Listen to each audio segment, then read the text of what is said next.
Everyone, আসসালামু আলাইকুম। কেমন আছেন বন্ধুরা? আজ 15 এপ্রিল 2024 সোমবার। আল্লাহ আজ আমায় আবার একটা নতুন দিন দেখার সুযোগ করে দিয়েছেন, তাই ঘুম থেকে জেগেই শুকরিয়া আদায় করে পড়তে বসলাম। তিনি সকল শক্তির আধার। তার ইচ্ছা না থাকলে পৃথিবীর মুখটা দেখা কখনোই সম্ভব হতো না। আমরা যখন ঘুমাতে যাই কেউ জানি না সকালে জাগতে পারবো কিনা, সকালে পরিবারের সবাই সহি সালামতে থাকবে কিনা। যদি দেখি সব ঠিক, সেটার খুশি অবশ্যই সৃষ্টিকর্তার সামনে প্রকাশ করা উচিত। 24 ঘন্টার মধ্যে কিছু সময় তো তার প্রার্থনায় কাটানোই যায়।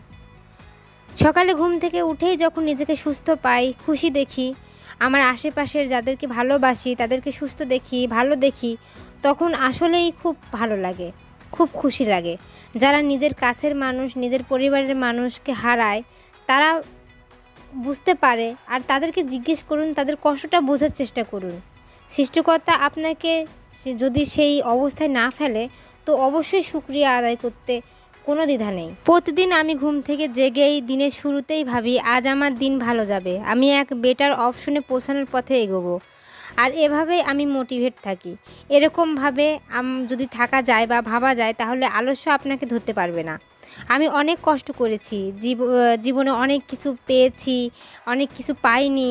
যাদেরকে আপনজন মনে করেছি তারা কষ্ট দিয়েছে। যেরকম আপনজন চেয়েছি সেরকম পাইনি, যেরকম জীবন চেয়েছি সেরকম কিছুই পাইনি। তবুও আমি বিশ্বাস হারাইনি, আর হারাবোও না ইনশাল্লাহ।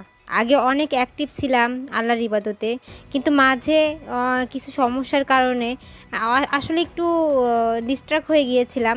মনে হতো আমি কেন। পরে আমার কিছু আপনজন যারা সব সময় আমাকে সাপোর্ট করেছে, তারা বুঝিয়েছে। আমি নিজেও স্টাডি করে বুঝেছি, হয়তো এতেই আমার মঙ্গল ছিল। সব পেয়েই যে কেবল সৃষ্টিকর্তাকে স্মরণ করতে হবে সেটা তো নয়। যা আমি পেয়েছি তাই বা কয়জন পায়। আমার হয়তো কষ্ট একটু বেশি করতে হবে। আমরা কেউ জানি না আমাদের জন্য কোথায় কোন রিজিক রয়েছে, শুধু জানি আমাদেরকে কষ্ট করতে হবে। আমি জানি, আর আমি এটা মানিও যে আমি আমার সর্বোচ্চটা হয়তো এই জব প্রস্তুতির দিকে দিতে পারছি না। তবে হ্যাঁ, আমার সময়টাকে আমি অবহেলা করছি না মোটেও। আপনারা যারা 27, 28 বা 29 বছরের আছেন, এই বয়সে অনেক বেশি দায়িত্ব বেড়ে যায় আসলে। আর সেই দায়িত্বগুলো পালন করে নিজের স্বপ্নের পিছনে ছোটা এটা সহজ কোনো বিষয় না। আর সংসারের কাজগুলো এটা তো অনেকেই করতে পারে, বা অনেকেই অনেকের উপর দায়িত্ব দিয়ে করাতে পারে। যেমন কেউ হেল্পিং হ্যান্ড রাখতে পারে, বা কাউকে সাহায্যকারী হিসেবে পরিবারের পরিজনকে রাখতে পারে। কিন্তু বাচ্চা যদি থাকে তাহলে সেটার কাজটা আপনাকে নিজেকেই করতে হবে। কারণ বাচ্চার দায়িত্বটা আপনি অন্য কাউকে দিয়ে শান্তি পাবেন না। আর আপনার যে প্রেশারটা, আপনার যে দায়িত্বটা বাচ্চার উপরে, সেটা আপনি ছাড়া আর কেউ ভালো করতে পারবে না।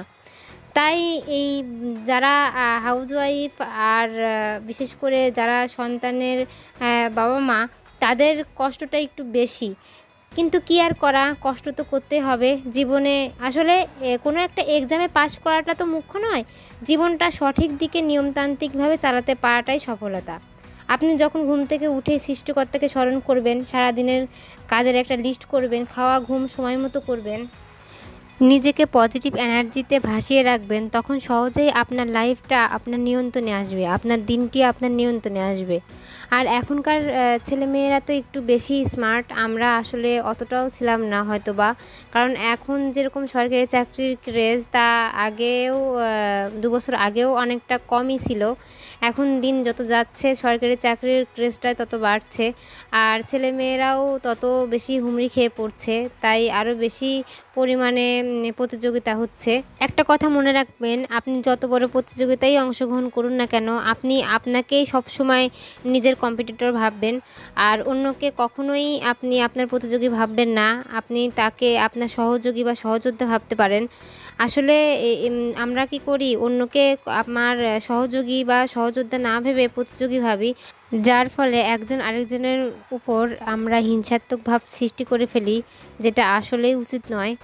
রিজিকের ফয়সালা হয় আসমানে, জমিনে নয়। তাই অবশ্যই আমাদেরকে চেষ্টা করতে হবে, আর আল্লাহর উপর ভরসা রেখে চলতে হবে।